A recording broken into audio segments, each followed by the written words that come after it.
Funding for Market Journal is provided by the Nebraska Soybean Board. A diesel-powered engine on a farm works hard and operates in a grueling environment.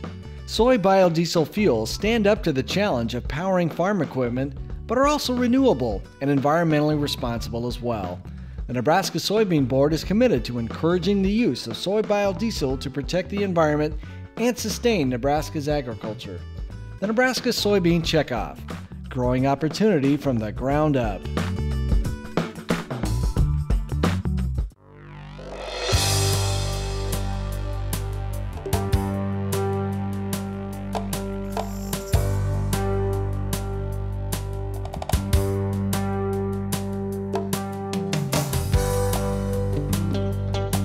Market Journal, television for making agricultural business decisions, is a presentation of the University of Nebraska-Lincoln Extension, where you can know how, know now. Promotional support is provided by the Nebraska Farmer magazine, and major funding for Market Journal is provided by the Nebraska Soybean Board. The Soybean Checkoff, growing opportunity from the ground up. Welcome to this week's edition of Market Journal. I'm Jeff Wilkerson. This week, Roy Smith is our marketing analyst. Look at tax deferral options due to drought with Tina Barrett. Jason Henderson talks about the trade stages of BRIC countries. Loren Giesler explains possible benefits of foliar applications in soybeans. And Gary Herger will show how forage grows under limited irrigation. Corn and soybean markets continue to feed off drought concerns, with the USDA this week projecting an average corn yield of 146 bushels per acre. It also predicts an average soybean yield of 40.5 bushels per acre for this year's crop. We talked with Roy Smith on Wednesday morning about those estimates, contracting an uncertain output, and how this drought compares to those in the past. Well, I've been through a lot of droughts in my 40 plus years of farming, and they all compare to a certain extent. This one is maybe a little different in that first of all, it started so early. Secondly, it covers such a huge area because it's basically all the way from the Rocky Mountains to the Appalachians that are part of it. So they all compare some to a certain extent, but I'd have to say that this one probably is one of the biggest and most severe ones that I've seen. Before we get into the USDA reports that were released this morning, how does corn and beans in this area look? If you look at the crops from the road, the corn actually looks pretty good, especially the real early planted corn that was in the ground middle of April. I checked some of it yesterday afternoon, and I was surprised at how good the pollination was. The ears were filled out more or less to the end.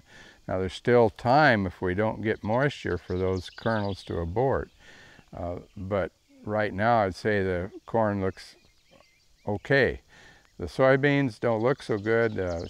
Certain areas that we got absolutely no rain during planting, and those areas the stands aren't very good. Skips in the field, and when we did finally get some rain, it was too late. So I'd say the corn average, the beans quite a bit below average here. And the USDA is noticing this drought as much as anyone. They're lowering corn expectations to 146 bushels per acre. That's 20 lower than their latest or than their one before. But it doesn't look like there's maybe an opportunity for this to break, does it? Well, that's really up to the weather people. I mean, my experience with similar droughts in other years, for instance, back in the 1970s, we had 4 really bad years in a row, and it seemed like the droughts broke all at once. They didn't gradually get rain, and we didn't gradually get cool weather. We woke up one day and it was raining, and the situation had changed. Now, what about for the market to break? Do you see an opportunity for the market to break? The interesting thing about that is that usually the market breaks a couple days before the weather does. And I've always questioned, how does the market know that it's going to rain tomorrow? It seems like the market is better at that than the meteorologists, and not putting anybody down, of course, but somehow the market starts to sense that probably because of reduced demand. I mean, you look at the situation now, and we're going to have reduced demand to stretch the supplies, and so that would be an indication that something's going to happen. With that said, how do you plan on marketing here? How do you look at not only this crop, but maybe even into 2013? First of all, I'd say I've been real conservative. In fact, I haven't made any new crop corn sales at all because... You have 0% sold? Zero sold because the bid on corn, new crop corn, was so much below the bid on old crop corn that it looked like you were selling into a deficit situation. And so there's no reason to do that, and I didn't, and I think probably most farmers didn't forward contract any corn because the forward contract offerings were below $6 and in some cases below $5.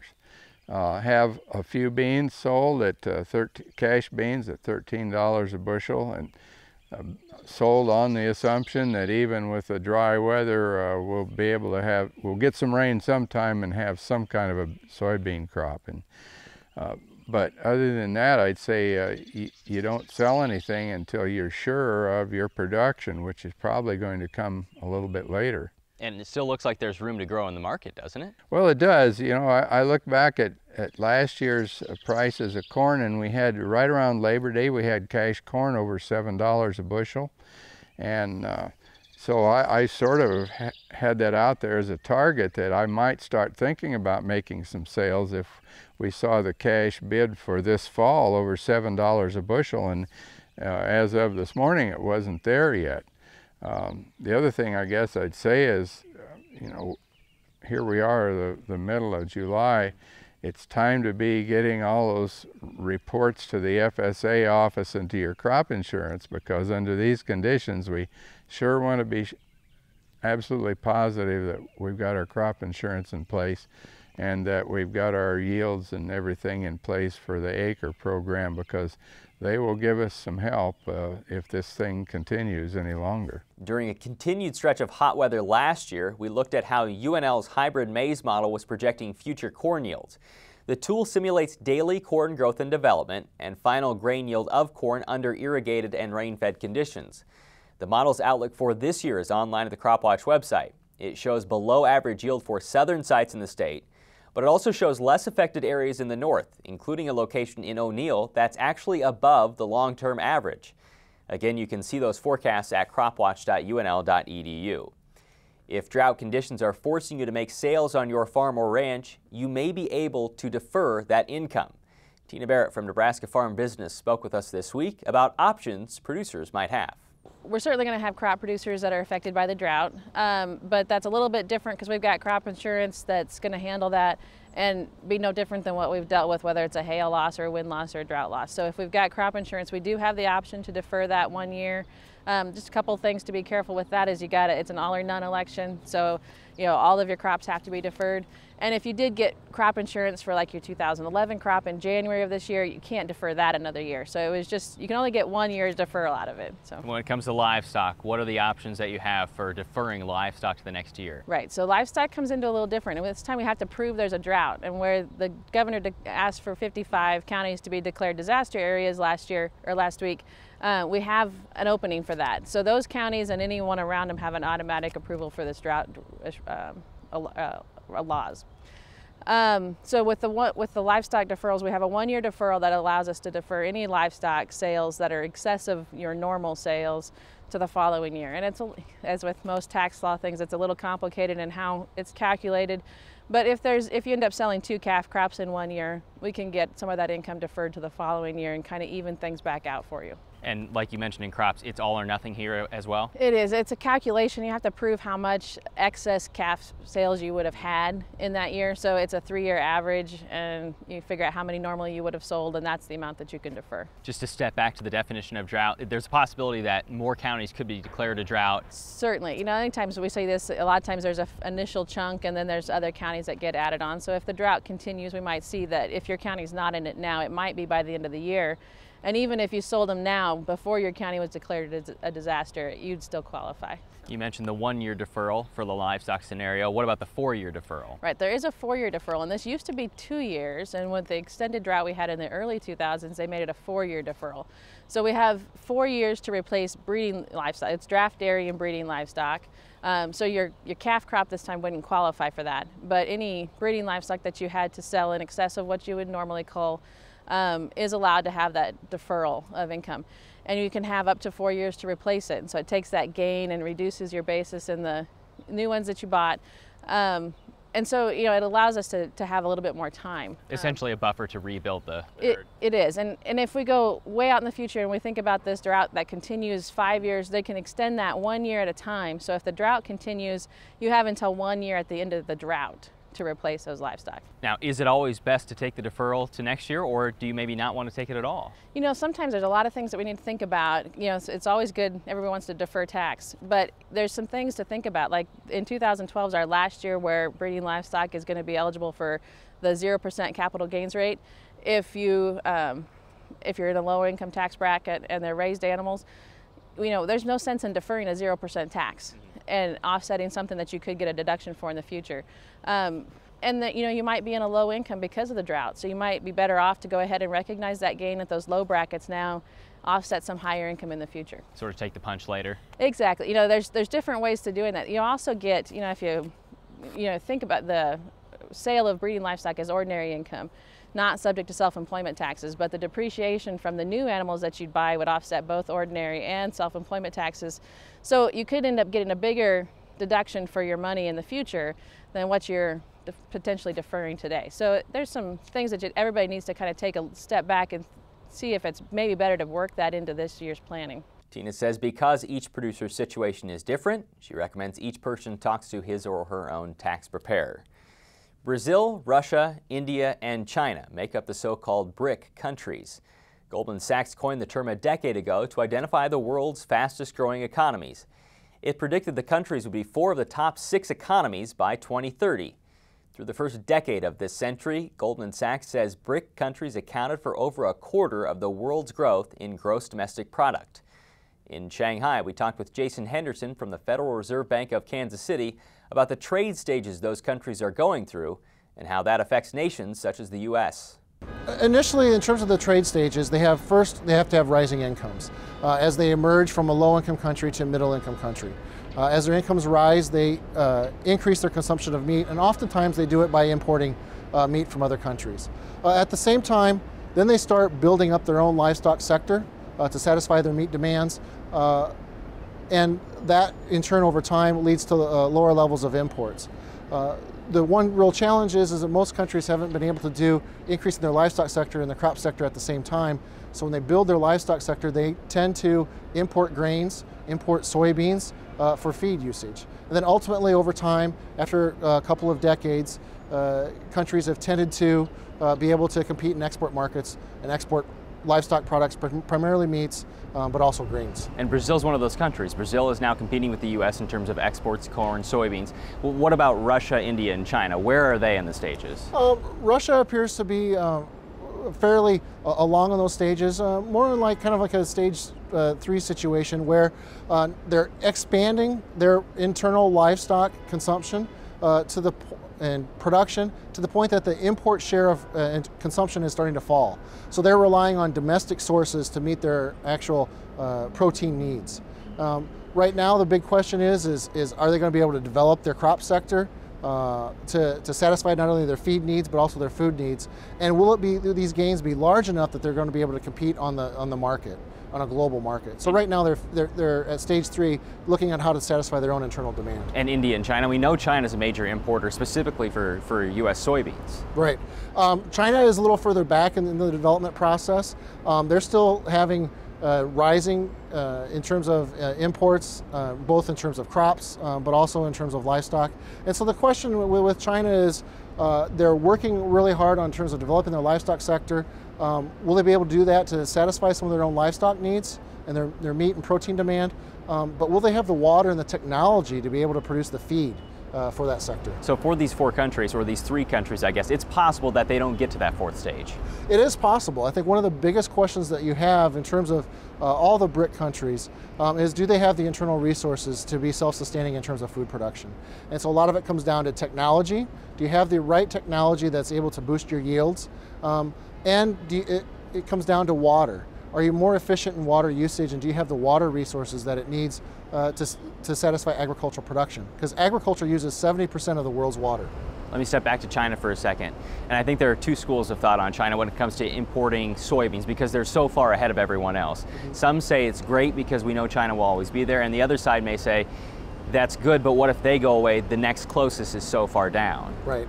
I think that's one of the risks, is right now we have this window of opportunity in terms of exporting grains, soybeans, and probably corn is going to be next. The challenge is going to be is how is their soybean production or their crop production going to evolve over time? And I think that is really the center of the debate. Are they going to be able to adopt those technologies to allow them to feed their own livestock sector? With the countries we've been talking about, Brazil, Russia, India, China, and the trade stages they're in to get to a possible position to export, are they economic threats to the U.S. agriculturally? I think there are going to be some competitiveness challenges that agriculture is going to face from those BRIC countries. Brazil, they're exporting a lot in terms of on the crop side, but their livestock sector is an emerging export threat. And then I think going forward, you have to look at the Baltic regions in terms of Russia, also the Ukraine, which is a former Soviet Union country. I think that region in there is well positioned to be very competitive in terms of crop and livestock markets. Next week, Dennis Conley will outline the prospects for dry distillers grain exports from the U.S. to China. The cover story in the July Nebraska Farmer features a multi-family, multi-generational family farm operation near Laurel in Cedar County. The Gould family has 6 separate farmsteads in close proximity to each other, where every family pitches in while also having specific jobs. They even farm some ground 150 miles to the south near Aurora. According to UNL Extension farm economist Bruce Johnson, this type of family farm operation is becoming more common in the state. You can read more about this trend in the July Nebraska Farmer. With this year's soybean crop rapidly advancing, UNL Extension plant pathologist Loren Giesler says now is a good time to look at foliar fungicide applications in soybeans, which can not only help control disease, but may also provide an added benefit. Well, right now, a lot of our fields are really earlier than last year. So R3 right at pod set is the time that we talk about recommending fungicides if you're going to use them. And we're, about 3 weeks ahead in a lot of our sites. We've already sprayed a couple locations, earlier this week for R3 applications. Now you say that it's a twofold benefit, and one of them is yield. We'll get to that in a second. But first, the disease itself. What areas are you looking at? Well, when we're looking at our foliar fungal diseases that we have in soybeans in Nebraska, the primary one that we see across the state is going to be brown spot. Now, brown spot's the one that causes that lower canopy to yellow and defoliate early, and varieties will vary a lot in their sensitivity to it. The other one that we see is frog eye leaf spot. Now, frog eye is the one that will typically show up higher in the canopy. It'll be a nice circular spot with a dark margin, kind of gray center.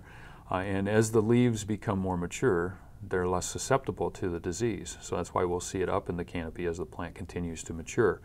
Both of these are diseases that our fungicides are going to do a good job of managing. Common this year? As far as commonness this year, when we're looking at this, as dry as it's been, I really don't expect to see a lot in our irrigated fields, though. We would typically see that. And in the next week, we have some forecasts for some rain. So as we see rains coming in and things, we'll see more of this disease. Now, most of the times our fungal diseases, though, we don't see them at an economic damaging level. So there are other benefits that producers have recognized from making fungicide applications, though.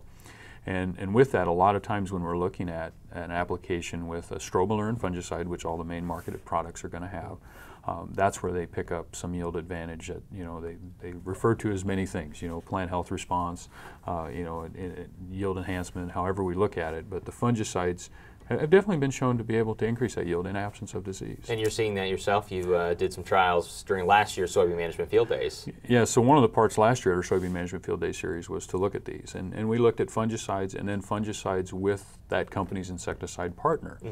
And in general, the average, and we look at the yields, we saw about 2.1 bushel per acre with just the fungicide application. And when we put that insecticide partner in there, we saw 4.1 bushel per acre. So it's definitely a practice that a lot of people are using, and it's one that can definitely be profitable. The only problem I have with it, it's not really an IPM strategy. So as a university scientist, you struggle with that. But the bottom line is for our producers to make money. So what do you say when they ask if they should do it then? Well, mostly I encourage people to try it. And if they haven't, to look at it. A lot of people that have done it, they're continuing to do it. You'll definitely talk to some people that will not because they haven't had success with it maybe that they felt. But I would leave some check strips if you haven't done this. try the applications, you know, and then look and see how it works for you in your operation. That's the key. Bushels per acre you're looking at possibly for yield increase? Well, when we talk about just a fungicide, 2.1, and then across, when we're looking really across the region when trials have been done, I've seen, you know, an average of about 1.7 to 2.3, and those are a lot of, you know, trial data that we've looked at. And we know that when we have disease, we're going to see more yield increase. So in my trials, I had about 53 comparisons. A couple years ago, we'd have, you know, about another almost half bushel if we had disease present. So any fields that are yellowing, any fields that have frog eye, and we have a susceptible variety, that R3, early R4, at, you know, at the latest, really optimum time to put that on. Soybean Management Field Days will be held August 14th through the 17th at Lexington, O'Neill, Platt Center, and David City. Among other things, you'll be able to learn more about foliar fungicide trials and other seed treatment evaluations. In Scottsbluff last week, we talked with UNL Extension soil scientist Gary Hergert. He's researching the growth of forages with limited irrigation, and as you'll see, in a year with very little precipitation, there's a vast difference between the performance of each forage. Well, we started this project in 2009. There was a lot of interest in growing grass for cellulosic ethanol then, but always in the West, especially in dry years like this, we have an interest in how much forage we can produce. Most of the panhandle is under some type of water restriction, and so we really wanted to look at what our production potential was at differing water levels for both cool season and warm season grasses. Tell me about the different plots you have here and how many inches they were each watered with. We have a true dry land, so we have a 0, we have a 5-inch, a 10-inch, and then our highest is 15 inches, or in a really dry year like that, it may be more than 15. It's called non-evapotranspiration limiting. Besides the obvious results that we're seeing here, where the most irrigated grass is obviously over a foot taller than the rest, if not more, what about the quality that you're seeing as well? Well, in a dry year like this, the quality of our dry land over here is not going to be very good. There's not going to be much grass. But even with 5 inches of irrigation like we have over there, the quality will be okay. If you were a farmer, you would have probably harvested that before now. The higher water levels, the 10 and the 15, we're going to have good forage quality. So does that give you hope going forward? It does, and you know, in a dry year like this, what you've got to manage, if you've got limited water, you have to look at the species, you have to look at your harvest date, and what you're really looking for in terms of quality. How do you think this data can be used going forward if there is another year like this year where there just isn't any rain to be had? Well, I think this is one of those options. If, you know, forages get more expensive, producers may want to look at putting in some irrigated grass and growing it for forage in the good years, and if there isn't a forage market otherwise, maybe someday the cellulosic ethanol market will come along and we'll have some grass to grow for that. I think what it also tells us is that with a limited amount of water, say probably 10 inches, in a dry year like this, you can still grow some pretty good forage. You know, past work that we did with irrigated grasses, we said, well, boy, in western Nebraska, they'll take 20 inches of water. Well, they really don't. Last year, about 12 inches did it in a wet year. This year, it's probably going to take 15 to 16 for maximum production. Now to show what to expect for weather across Nebraska, here's UNL Extension State Climatologist Al Dutcher. Well, folks, here we are again for the weekend forecast. And before we get to that main forecast, of course, this last week we did see some slightly cooler conditions during the first half of the week in response to a cold front that moved into the region during the weekend that also helped generate some scattered isolated thunderstorms across south central, southwest, southeast, and portions of the panhandle, and some very heavy precipitation in some small little pockets of the southwest where we had close to 3 inches in a few isolated locations. Also seen that in the extreme southeastern corner, but for the most part everybody was high and dry, and because of that and because of the warmth, we have seen the entire state now been upgraded to at least moderate drought conditions, with severe drought conditions very common across the western half of the state. And so as we go forward in time, of course, the main concern is with corn being actively in the pollination stage, what will the impacts of this heat and dryness have? We're going to have to wait and see, but overall the current forecast for this next week doesn't look very promising in terms of the pollination of the crop. And so we would expect to see further degradation in some of the areas of eastern Nebraska, particularly in the dryland cropping zones. Now let's take a look at the upper air models and see what we can expect across Nebraska and points to our east. In reference to the corn crop, we're seeing a high pressure system that's starting to build back in response to the cold front that came through over the last 24 hours. It's now going to move back toward the Great Lakes in the form of a warm front, and that's going to bring warmer air into our region. So we're going to be looking at highs in the northeast, looking at the low 90s for highs in the southwest. We may make it to 105, but we should certainly get over the century mark. There may be some scattered thunderstorms that develop across eastern Nebraska during the first half of the day, but it looks like most of those chances will move out of the region as the day progresses. Now, as we go into Sunday, very warm conditions as this ridge builds east. We'll be looking at highs in the upper 90s east to around 105 in portions of western Nebraska. As we go into Monday, pretty much the same thing. The high does shift a little bit toward our southeast. We're going to see highs again in the upper 90s across eastern Nebraska with maybe even an isolated 100-degree plus mark. As we get into southwest Nebraska, the same old song and dance. 100 to 105 looks to be the trend. Now, as we go into Tuesday, we're going to see that ridge tries to flatten at the top in response to a trough coming over top of it.